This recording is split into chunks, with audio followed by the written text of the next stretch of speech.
alunos do 7º ano, aqui com vocês, seu professor de arte, Fernando Alves, para mais uma aula hoje dessa semana, do PET 4. Estamos aqui diretamente do nosso canal do YouTube, Fernando Arte Minas Novas, para trazer essa aula aí dessa semana do PET 4, Vamos trazer a semana 3.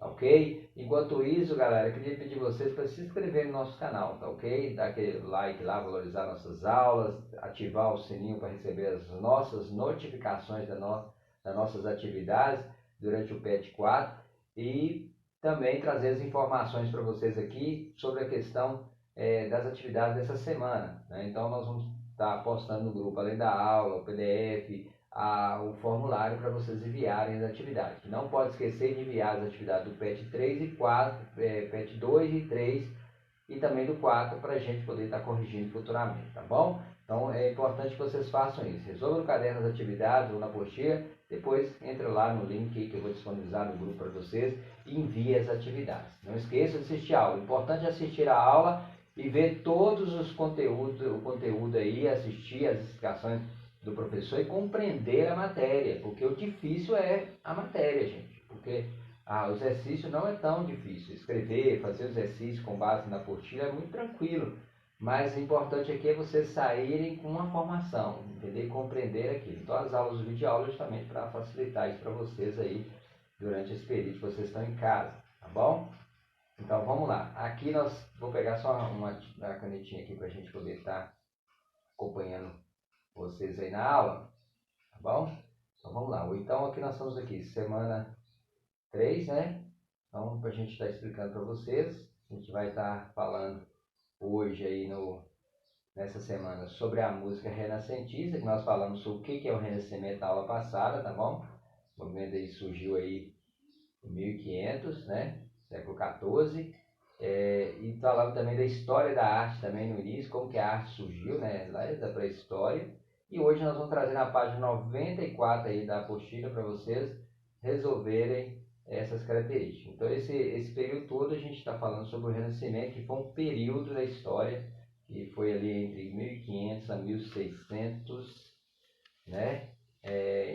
século XIV, 15 e finalizando ali pelo 16. Mas é importante que vocês atentem a essas informações, conheçam um pouco sobre esse período que foi marcado pelas grandes descobertas, foi marcado por grandes artistas, por ideias, conflitos também religiosos, Então isso é importante que vocês compreendam todas essas produções que tivemos, o surgimento de grandes artistas que reformularam toda a arte, que o Renascimento é justamente ressurgir, renascer, porque os artistas, todo artista, toda a população em geral, todo mundo já estava ficando meio descontente com a Idade Média e não cabia mais tudo na Idade Média. Então eles decidiram que essas novas vertentes, tendências, criar a Renascença, que virou depois até burguesa também, influência da burguesia, da questão de todo esse processo aí.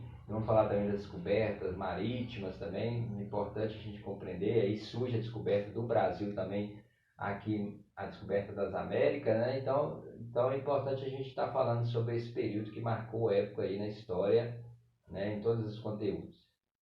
Então nós vamos trazer aqui para vocês toda essa questão falando sobre a questão da música renascentista, e também para a gente compreender essas habilidades aí que são necessárias para vocês. Então a música renascentista, todo mundo compreendeu que o período renascentista se caracterizou na história, não é isso? Da Europa Ocidental.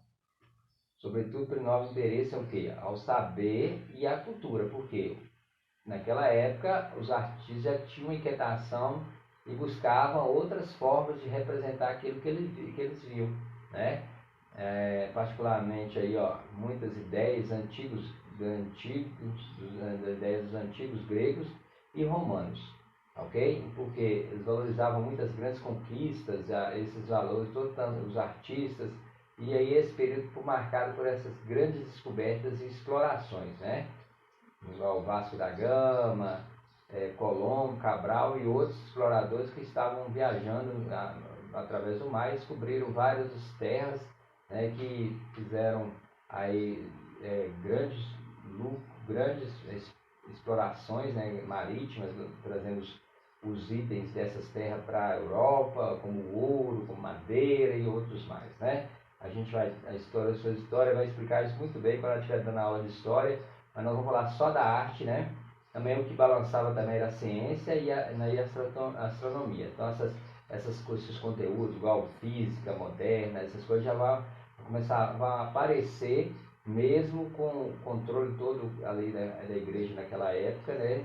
Mas os artistas já tinham inquietação, querendo buscar explicações para tudo, né? Inclusive os artistas, eles buscavam entender o corpo humano, para representar de forma natural ali o corpo, aquilo que é de forma bem real, bem aproximada à realidade que eles queriam representar. E surge várias técnicas, inclusive a perspectiva de Leonardo da Vinci, a descoberta da teoria das cores e aí por diante. Então, vamos ter vários elementos aí que vão surgir aí. As características mitológicas também estavam inseridas nesse contexto, arquitetônicas, tanto que a arquitetura desse período é maravilhosa, né? Grandes construções, prédios, questão toda. Então, tudo aí dos romanos e dos gregos em relação a esse conflito que teve na história grego-romana que a gente fala, né? Então, aí a importância para a gente compreender é sobre os compositores musicais dessa época, né? A gente vai entender que a música dessa época, ela tinha uma característica religiosa. Mas aí, a partir do Renascimento, a nova descoberta da questão, os artistas passaram a querer criar música profana. O que é a música profana? Que não era aceita pela igreja naquela época, né? Mas a gente vai entender que as grandes músicas renascentistas estão na onde? Na questão da igreja católica, na religião, né? Focada na religião. Nessa música profana, os artistas estavam não mais preocupados em construir peças musicais para a questão de cantos religiosos, e sim para criar peças para os instrumentos e tocar novas formas de música, novas formas que não sejam a forma religiosa. Então isso aí vai chamar a atenção nesse surgimento aí da música renascentista, né? E dessas mudanças que vamos ter, essas grandes peças. No entanto, os maiores tesouros musicais renascentistas compostos para a igreja. Está vendo aqui, ó? No estilo descrito como aqui, ó, polifonia coral, os dois estilos, e policoral. Porque naquela época os corais, né, que cantavam na igreja, né, naquela época, cantavam na igreja, então havia peças para esses cantos que eram cantos sacros, né? E ali entrava a forma, então os compositores compunham músicas para esse estilo religioso. Mas aí a abertura aqui já da música profana que vai aparecer aí, né? Não é a música religiosa, né? Profana não é música religiosa. Então, mas a gente vai conhecer esses dois estilos, tanto a polifonia coral como o policoral, que era cantado sem acompanhamento de instrumento. Então, ali os corais cantavam sem acompanhamento de instrumento, as vozes belíssimas, né? Então, os gregos da questão romano lá, então esse estilo era cantado geralmente com base nos fatores religiosos. A música renascentista é de estilo polifônico, quer dizer, características religiosas, né? Ou seja, muitas melodias tocadas e cantadas ao mesmo tempo, ok? Então, todas as músicas produzidas das peças eram tocadas e cantadas ao mesmo tempo, porque os corais exibiam essa questão também e tocadas também, né? Então é característica, por isso que ela é polifônica, ela tem vários ritmos estilos diferentes dentro de uma característica lá da música religiosa, né? Então essa é a característica aí que a gente vai entender.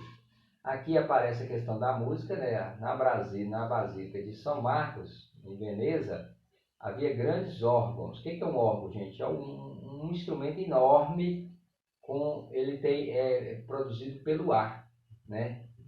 Então, assim, ele é da aerofone, a gente fala, é da família de sopro, porque ele é mecanicamente tocado, o que toca na tecla dele é como se fosse um piano, mas não é um piano, é um órgão. Esse órgão exibe a característica como se fosse ali a pressão que exibisse o ar e produzisse o som característico de cada nota, né? fazia parte desses, acompanhava o coro naquela época, né? Os corais daquela época, né? Então fazia parte disso aí. Então esses órgãos ficavam postos na posição lá, lado a lado com os corais para acompanhar essas peças aí, tá bom? Isso se deu aos compositores a ideia de compor peças, né? Para mais de uma exibição, um coro, né? Então, mais de um coro. É chamada de policorais, ok? A gente vai compreender isso aí, né? Os policorais, né? Chamados de policorais, anarcando aqui para vocês. Assim, uma voz vinda da esquerda é respondida pela direita. Então, os coros ficavam do lado do outro, isso é desde a Grécia Antiga. Então, um respondia de cá, o outro respondia de lá. Aí a gente pode citar, por exemplo, a ópera, por exemplo, né? É uns cantos líricos, né? Daquela época também, né? Dessa época aí, mas tudo baseado na questão religiosa.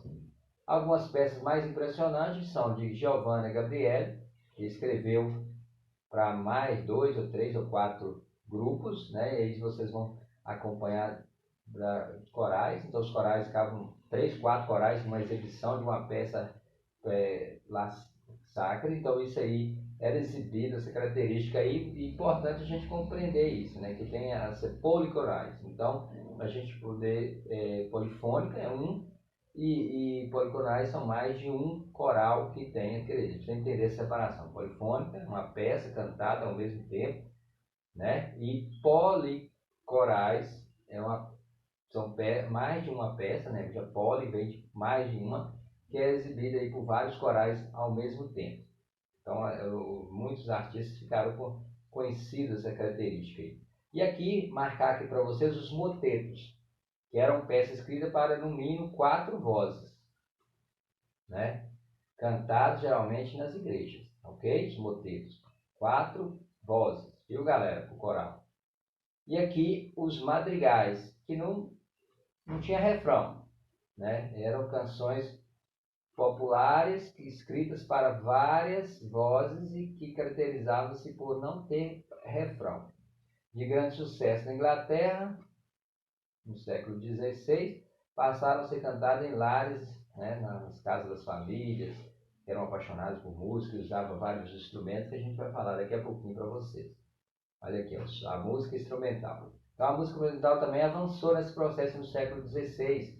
Os compositores usavam os instrumentos apenas para acompanhar o canto. Contudo, durante os séculos, os compositores passaram a querer escrever músicas somente para instrumentos. Então, escrever para instrumentos, aí saiu um pouquinho da questão religiosa, né? Aí é profano. Então, os artistas não estavam escrevendo, os compositores, os músicos não estavam escrevendo mais peças para os corais, totalmente, né? E passaram a escrever para os instrumentos. Então, o que significa isso aí? As partituras.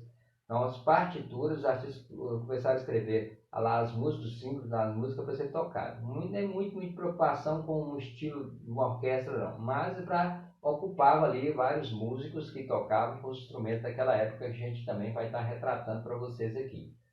Olha lá.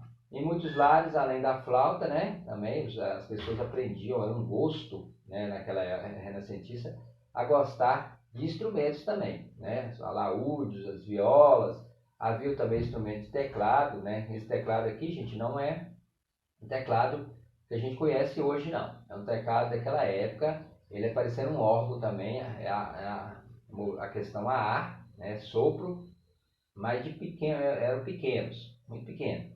Por isso que era conhecido como vigiral ou cravicórdio, porque eles eram pequeninhos e que ficavam produzidos artesanalmente, né, ali a questão, e ele todo decorado, característica aí desse órgão aí virginal. Virginal quer dizer, ele é pequeno, né, um órgão pequeno, como se fosse o espaço ali para ocupar. Então ocupava as famílias naquela época, tá joia? É isso que a gente vai entender aqui.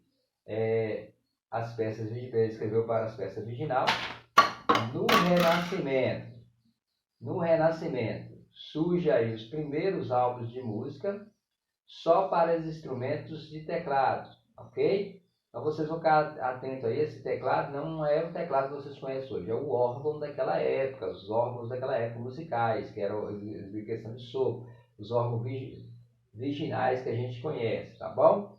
Então aí vocês vão compreender isso aqui. Muitos instrumentos, como charamelas e as flautas, né? Alguns tipos de cornetos medievais também faziam parte. Crormones continuavam populares.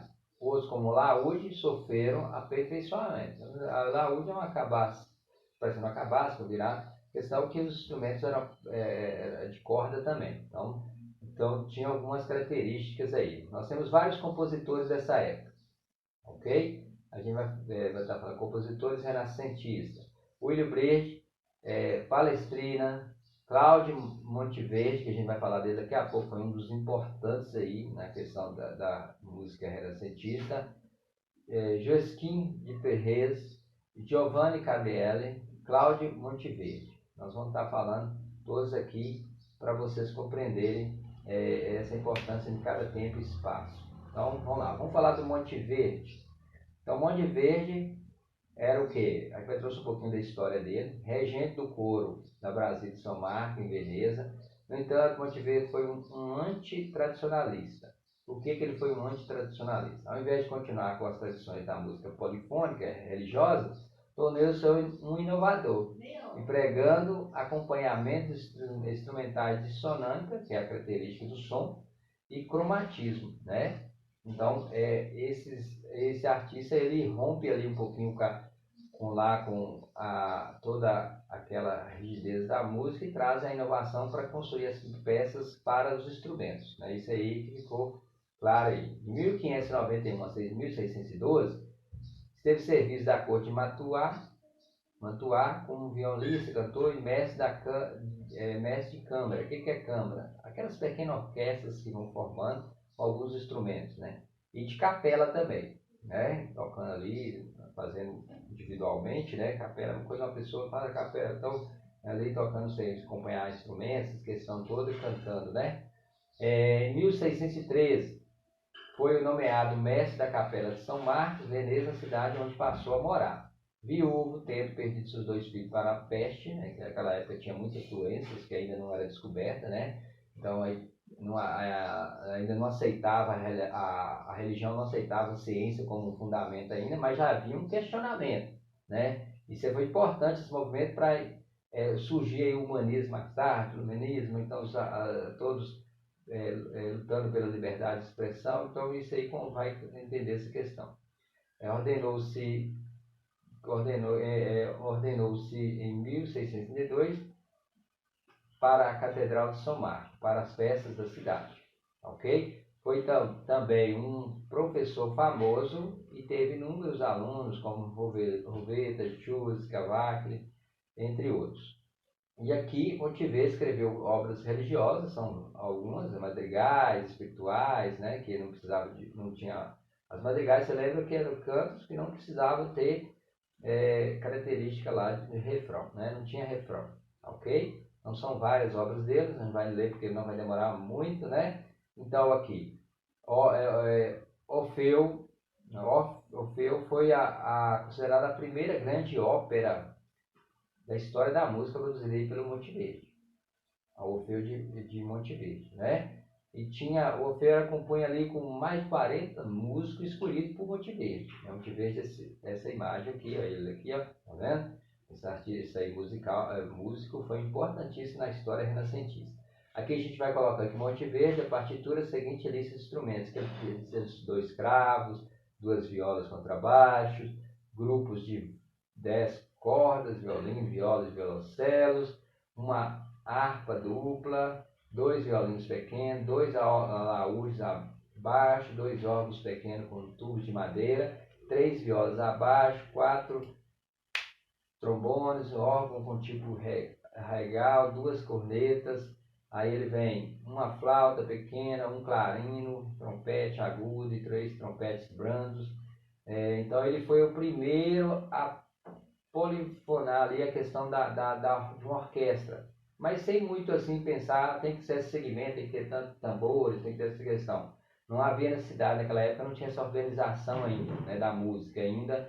Então ele idealizou aí, nessa época, a construção estabelecida aí da combinação de vários instrumentos, formando aí a orquestra, os primeiros padrões da orquestra aí, muito importante aí, para executar as peças madrigais, né? Tem a música dramática do período barroco. Então isso foi importante a gente conhecer que aí o surgimento do barroco também estava na questão. Bom, galera, a questão é uma só. Com base no texto e seus conhecimentos, vamos fazer uma produção de textos sobre a importância da música do Renascimento? Então, você deve conhecer todos esses parâmetros do Renascimento para você entender lá, desde a questão das músicas profanas, as músicas policorais, né? As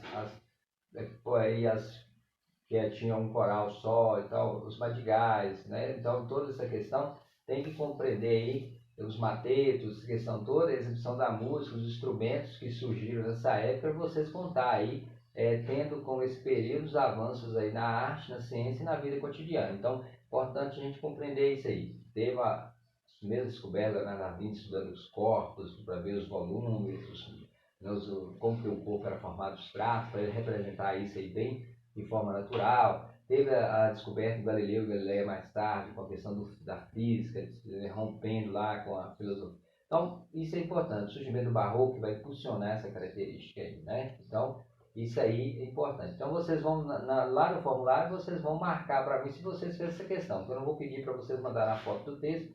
Então, vocês vão lá só marcar se vocês realizaram essa atividade. Bem simples, depois envia para mim lá, marca lá para mim no formulário dizendo que vocês concluíram essa atividade aí, tá bom? Aguardo essa resposta e agradecer vocês para quem já inscreveu no meu canal. Quem não inscreveu, corra lá, inscreva, assista nossas aulas, tá tudo gravadinho no nosso canal para a gente utilizar futuramente, tá bom?